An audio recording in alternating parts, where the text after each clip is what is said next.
This is Autoline Daily, the show dedicated to enthusiasts of the global automotive industry.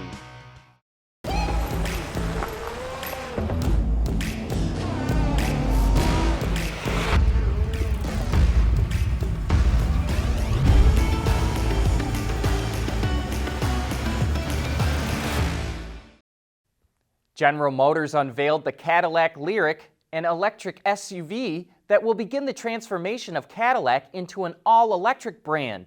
It's a good-looking vehicle that avoids the all-too-common silhouette of crossovers. That's thanks to the rear sail panel treatment that incorporates the tail lamps and a fast backlight. It has the look of a fastback. In fact, it almost looks like a shooting brake. The front end is distinctive because the blacked-out part lights up with a sequential display of LED zebra stripes as the driver approaches the vehicle. Same goes for the Cadillac logo, which no longer uses the traditional red, yellow, and blue in the Cadillac crest, but illuminates it with a white light instead. Inside, a massive 33-inch diagonal screen spreads across the instrument panel. GM says it has the highest pixel density in the industry today, with over 1 billion colors. There's also what GM calls a dual-plane augmented reality head-up display.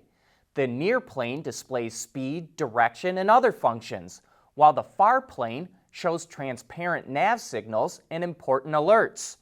Judging from this video, the graphics look fantastic. And the Lyriq should be super quiet inside. It features new noise cancellation technology that uses more microphones and accelerometers and is especially targeted at eliminating tire cavity noise. Since EVs are quieter than ICEs, tire noise becomes more pronounced. The Lyriq is fitted with a 100 kilowatt-hour battery with NCMA chemistry, or nickel, cobalt, manganese, aluminum. They use aluminum in the cathode to reduce the amount of rare earth materials, and it gets rid of 70% of the cobalt, one of the most expensive materials in a battery. And the electronics are incorporated directly onto the modules, which gets rid of nearly 90% of the battery pack wiring compared to GM's current EVs. It offers DC fast charging rates over 150 kilowatts and level 2 charging rates up to 19 kilowatts. Put it all together, and this will give the Lyriq more than 300 miles of range. So here's our Autoline insight. The Lyriq is a good-looking vehicle that's jam-packed with top-level technology. But our question is, why did GM show it off now? The Lyriq doesn't go on sale for another 2 years. And right now, GM is launching its all-new full-size SUVs, the Tahoe, Suburban, Yukon, and Escalade. Shouldn't the company's marketing and communication efforts have a laser-like focus on getting the word out about those vehicles? Just seems to us that the official unveiling of the Lyriq was more aimed at Wall Street than it was at potential Cadillac customers. With the stock market going crazy over EV startups, GM would love to have the investment community see it as a leader in electric cars instead of seeing it as a traditional old-line manufacturer. But we're going to have to sit on our hands for another 2 years before we see the Lyriq out on the road, and that is going to frustrate a lot of people. Engineer from anywhere. Perform tests from your office, lab, or living room. OTA, connected car, diagnostics, remote testing, we have you covered. Our hardware and software is trusted all over the world. Global company headquartered in Troy, Michigan. Intrepid Control Systems. The world is changing at an ever-increasing pace. No matter what the mode of transportation, there is always the need for an efficient propulsion system. And that's exactly what BorgWarner has been doing since the earliest days of the automotive industry. As we reported earlier in the week, new car sales in the U.S. were down 15.5% in July. But sales of electrified vehicles were up over 6% last month compared to a year ago. And that's according to Ward's Intelligence. And it's all thanks to a nearly 20% gain in hybrid sales, more specifically, Toyota's hybrids. The Camry, Highlander, and RAV4 hybrids all posted gains. Plus, the new hybrid versions of the Ford Escape and Honda CR-V, which weren't in the market last year, also pumped up sales. Sales of pure electric vehicles were down 4.5%, but still outperformed the overall market. The all-electric segment is now at 1.8% of the overall market. Still small, but better than in the recent past. And consumers don't seem to be interested in plug-in hybrids. With just over 5,000 sold last month, it's a drop of 25%. As we reported, a number of EV startups are using reverse mergers as a way to raise money real fast. Nikola was the leader in this trend, and since then, Fisker, Velodyne, Proterra, and Lordstown Motors have used reverse mergers. So why all of a sudden are they the rage in the auto industry? On Autoline this week, we're joined by Steve Gursky, the managing director of Vecto IQ, which helped Nikola with its reverse merger. And here's what he had to say about why reverse mergers are becoming so popular. We tried to solve a complicated problem, okay? And we were able to do that successfully. And a lot has to do with the company. A lot has to do with the team we brought. But that's how we did. And I think what John, from 20 years ago, the structure of these SPACs has changed. It used to be 20 years ago, the investor get to vote on your deal, yes or no, and give me my money back kind of thing. So not only do you have a challenge with the company, but you had a challenge with the investors at the end that they could hold you up at the end also. What happened in recent years is they split the two votes at the end. Do you let me do the deal? Yes, no. There's no downside for voting no because there's no economic consequence of that.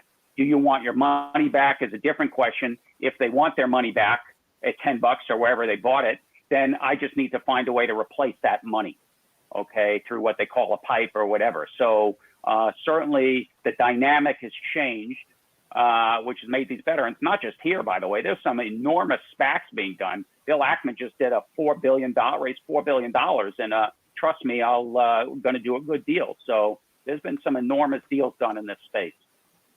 And to learn more about reverse mergers, you can watch that show on our website or on our YouTube channel. Kia is dipping its toe into the compact crossover segment with the newly introduced Sonet. It goes on sale in India soon, with global markets to follow. And it comes with a number of powertrain choices depending on the market.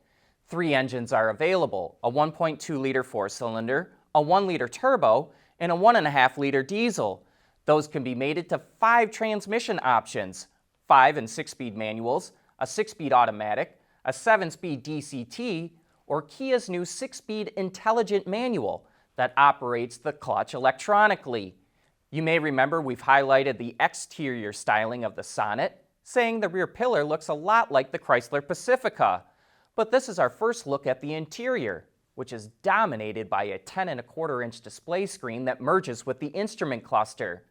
Now, I'm not a big fan of the center air vent design or how they're mounted so closely to the HVAC controls, but overall, it's a decent-looking interior. Kia hopes the Sonet will bring new customers to the brand, especially millennials and Gen Zers. Autoline Daily is brought to you by Bridgestone Tires, your journey, our passion. Intrepid Control Systems, over-the-air engineering, boost your game. And by Borg Warner, propulsion solutions that support a clean, energy-efficient world. If you haven't done so, be sure to check out our coverage of the management briefing seminars, which are put on by the Center for Automotive Research in Ann Arbor, Michigan. This year, MBS was all virtual, and we provided condensed wrap-ups that hit the highlights of the conference. You can find those videos on our website. Just look for the section titled Autoline on the Road, or you can watch it on our YouTube channel. When the new Ram 1500 came out, it featured these roughly softball-sized units that are bolted to the frame around where the driver and passenger sit.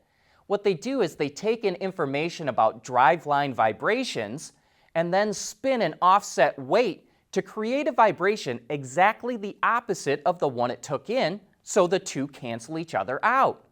Now a similar idea is being applied directly to an engine mount to get the same effect. A company called Vibracoustic created an active hydraulic engine mount that uses an actuator to change the pressure of the fluid inside of the unit. An acceleration sensor first measures vibrations in the chassis, then a computer determines what needs to be done to offset that vibration and sends that information to the mount.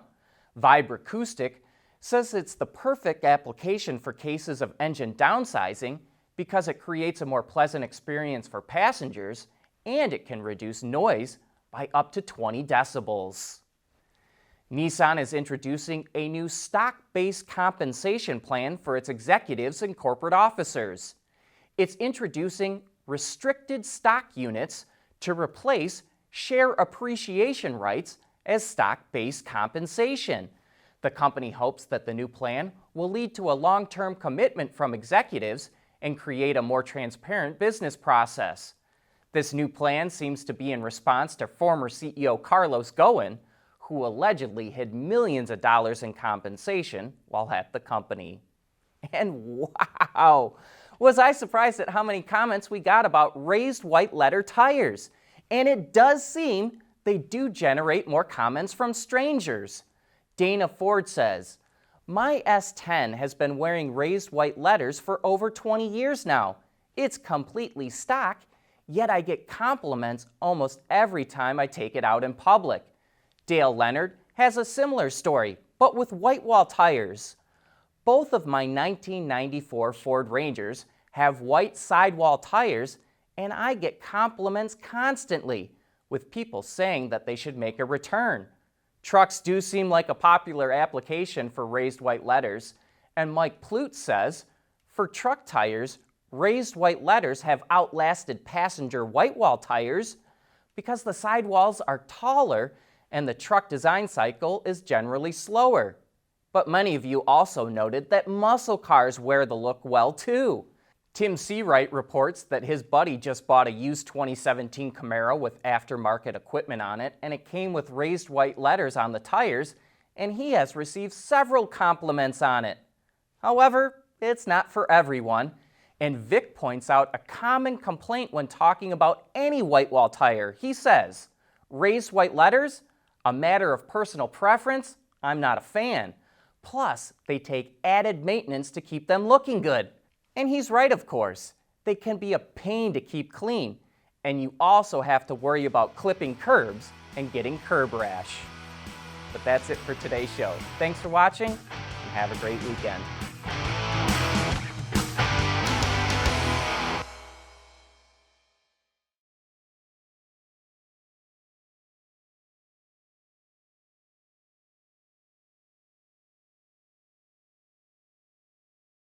Ward's is the industry leader for news, data, and analysis. That's why companies across the globe subscribe to our premium service, maybe even your own. Log in for subscriber access now. Check your company's intranet for details, and rely on wardsauto.com to keep you informed.